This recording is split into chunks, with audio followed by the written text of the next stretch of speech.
কলকাতা তো ফুটবলের মক্কা, এটা অনস্বীকার্য। কিন্তু বাংলার ক্রীড়াপ্রেমী, বিশেষ করে ফুটবল প্রেমী মানুষের যদি মনে কেউ আঘাত দিয়ে থাকে, তার নাম নরেন্দ্র মোদীর অন্যতম সেনানী কল্যাণ চৌবে, যার অপদার্থতার জন্য ফিফা তারা আইএফএ কে, ইন্ডিয়ান ফুটবল অ্যাসোসিয়েশনকে কার্যত ব্যান করার হুমকি দিয়েছে। যুব ভারতীর ঘটনা নিশ্চিতভাবে অনভিপ্রেত। তার জন্য দুঃখ প্রকাশ করে নিরপেক্ষ তদন্তের স্বার্থে রাজ্যের তৎকালীন ক্রীড়ামন্ত্রী নিজে ইস্তফা দিয়েছেন। যারা বানান ভুল নিয়ে বড় বড় কথা বলেছে তাদের সমস্ত পোস্টারে বানান ভুল ছিল। আসলে আজকে নরেন্দ্র মোদী প্রথম গো ব্যাক খেয়েছেন। তিনি আজকে নদিয়ার মাটিতে না নেবে দূর থেকে পালিয়ে গিয়ে 56 ইঞ্চি ডায়লগ মুখে দেন, কার্যত উনি 16 ইঞ্চির ছাতি। তাই জন্য পালিয়ে গিয়ে দমদম থেকে ভিডিও কনফারেন্সিং এ বক্তব্য রাখতে হয়েছে। মতুয়া ঘরে মতুয়াদের মুখোমুখি হওয়ার হিম্মত তিনি দেখাতে পারেননি। মেসি দর্শনে গত শনিবার যুব ভারতীতে ধুন্ধুমার বাঁধে চূড়ান্ত বিশৃঙ্খলা তৈরি হয়, আর সেই ঘটনা নিয়ে আজকে মুখ খুলেছেন প্রধানমন্ত্রী। ফুটবল প্রেমীদের মন ভেঙে দিয়েছে সাম্প্রতিক ঘটনা। পশ্চিমবঙ্গ থেকে ফিরে যুব ভারতীর কাণ্ডে তৃণমূলকে তীব্র আক্রমণ করলেন। তৃণমূলের সৌজন্যের লজ্জায় মুখ থাকতে হয়েছে ফুটবল প্রেমী রাজ্যকে, অনেক কিছু সহ্য করতে হচ্ছে পশ্চিমবঙ্গবাসীকে। যুব ভারতীতে বিশৃঙ্খলা নিয়ে তৃণমূলকে আজ এভাবেই তীব্র আক্রমণ শানিয়েছেন প্রধানমন্ত্রী।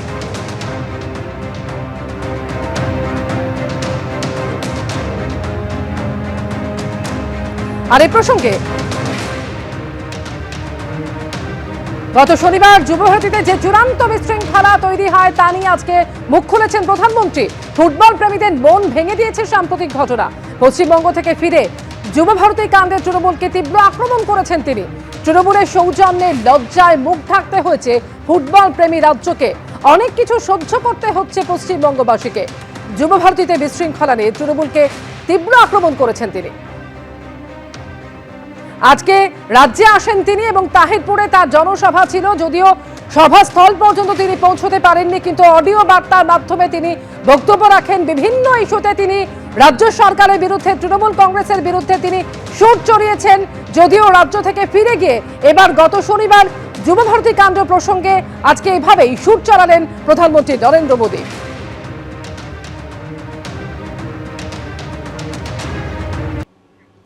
যুব ভারতী কাণ্ডে ধৃত শতদ্রুর 22 কোটি টাকা ফ্রিজ করল এসআইটি। শতদ্রুর রিষ্টার বাড়িতে তল্লাশি থেকে প্রচুর নথি বাজেয়াপ্ত করা হয়েছে, এমনই সূত্রের খবর। ভারত সফরের জন্য মেসিকে 89 কোটি টাকা দেওয়া হয়েছিল। মেসির সফরের জন্য কর বাবদ কেন্দ্রকে দেওয়া হয়েছিল 11 কোটি টাকা। টানা যে জেরা করা হয় শতদ্রু দত্তকে, সেখানে এমনই তথ্য পাওয়া গিয়েছে বলে জানা যাচ্ছে এবং ইতিমধ্যেই 22 কোটি টাকা ফ্রিজ করেছে এসআইটি। মৈক ঠাকুর চক্রবর্তী এই মুহূর্তে রয়েছেন আমাদের সঙ্গে। মৈক, কি খবর? দেখো, শতদ্রু দত্তের যে ব্যাংক অ্যাকাউন্ট ছিল সেখানে ওর যে রিসার বাড়ি, সেখানে কালকে এসআইটি তদন্তকারী আধিকারিকরা তল্লাশি অভিযান চালান। সেখান থেকে transaction details, bank account details, আরো কিছু এগ্রিমেন্টের কাগজ, সেগুলো এসআইটির যারা অফিসার তারা সিজ করেন। এরপরই শতদ্রুর যে ব্যাংক অ্যাকাউন্ট, সেই অ্যাকাউন্টে দেখা যায় যে এই লিও মেসির কলকাতায় আসা এবং এই ইন্ডিয়া ট্যুরের জন্য কত টাকা সেখানে ডিপোজিট হয়েছে। এবং সেখান থেকেই পুলিশ আধিকারিকরা স্টেটমেন্ট থেকে এক্সামিন করে দেখেন যে 21 কোটি টাকা সেটা এই পুরো লিও মেসির ইভেন্টের টাকা হিসাবে তার অ্যাকাউন্টে রয়েছে।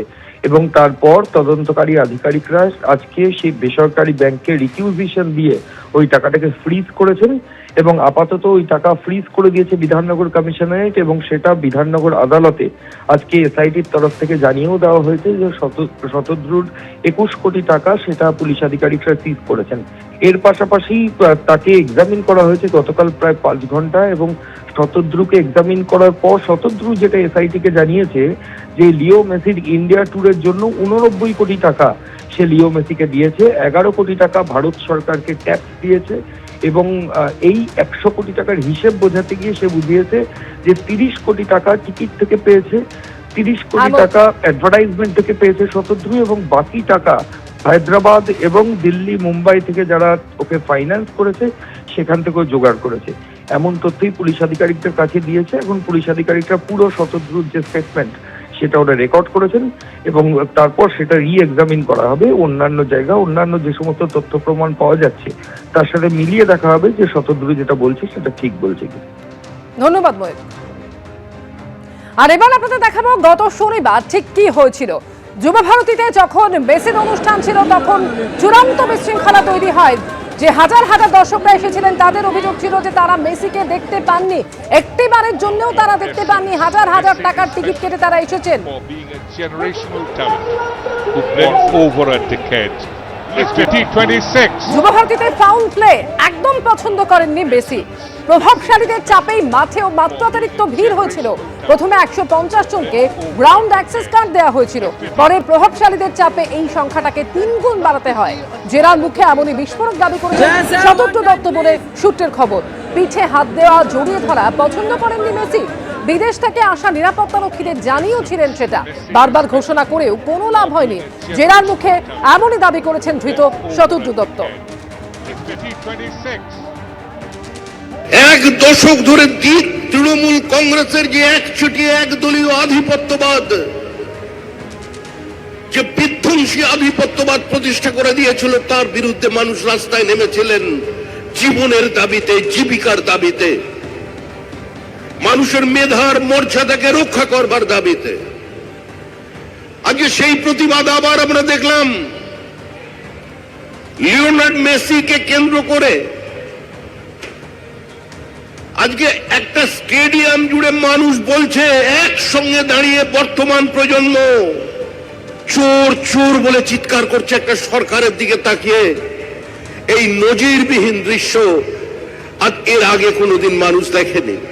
যিনি বলছেন তিনি তো একেবারে, তিনি তো তার যা যা সব মানে এত বড় বড় লোকের সঙ্গে তার ছবি, তার এত বড় বড় লোকেদের সঙ্গে তার যাতায়াত, হ্যাঁ, তো ফলে তিনি তো কেউ কচি খোকা নন যে তাকে বললো আর তিনি দিয়ে দিলেন। একটা নতুন কেউ হঠাৎ কোনো একটা কিছু হতে পারে। এবিপি আনন্দ, এগিয়ে থাকে, এগিয়ে রাখে।